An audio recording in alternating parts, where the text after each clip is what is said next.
So those of you tuning in now, there was some technical memory difficulties, but seems to be okay now.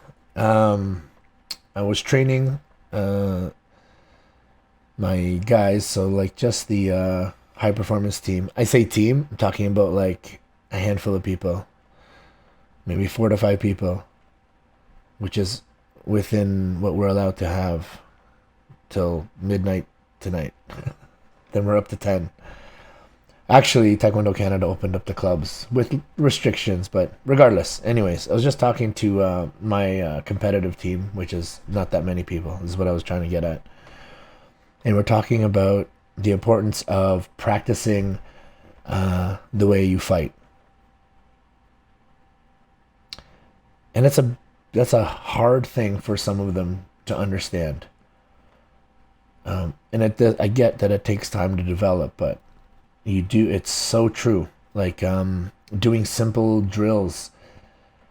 If you're doing counter-attacking drills, and your partner who's doing the attacking doesn't attack with game-like intensity, I'm not saying knock the wind out of them, knock their head off, or hit them with everything you got, but you need to move with the same intensity you would in the ring. Just cut the power in half, which if you are a black belt fighting at this level should be able to do. That shouldn't be an issue. But a lot of times, because we are just in practice, and you do get tired, when you're younger you do get lazy, and I tell them not to go too hard. They think going light is going slow, which is totally wrong. So yeah, we worked on that, and we worked on it as simple as doing like shadow boxing. So they were just doing basically a freestyle kicking line, as if they were having had an opponent in front of them. Very easy exercise to do, and just walk through it.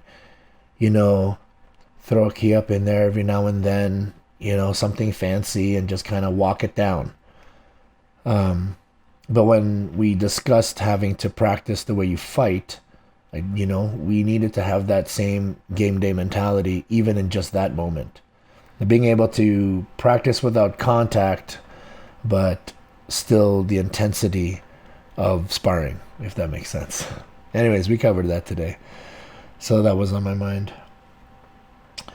These kids, man, I get it. My kid, I'm gonna talk about the most, because that's the one. Um, I really hope Taekwondo Canada gets something together. I get it. Like, it's tough, and then there's odd situations in the rest of our province, and then in other provinces. Everyone's at different levels, and everyone's opening up at different times. So that also allows for different practice times. I mean, whatever you got, if you're an athlete, you got to do what you got to do. It was, it was lockdown, but it doesn't mean if you were planning on competing after the lockdown, doesn't mean you have to not eat like an athlete and still not keep somewhat of training. There's always something you can do.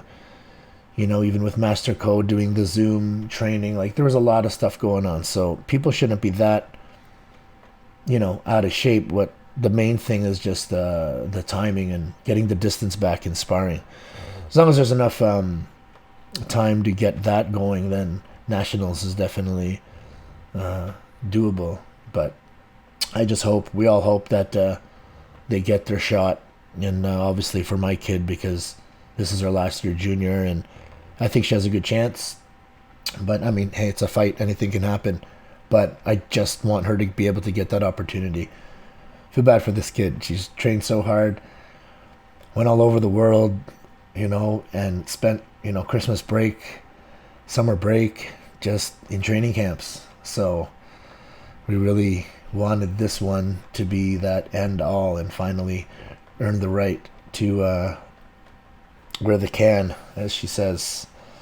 Well, that's it for now, I guess, on this subject. But I will be around shortly. Train hard, guys. Do whatever's within reason of what the government's asking, but train hard. These tournaments are just all of a sudden going to pop up. Nobody cares what shape you're in. That's just the business. I get it. Nobody does. No, it's going to be like, oh, here it is, and it might be in weeks. So be ready. Everybody get ready the best you can because they're coming.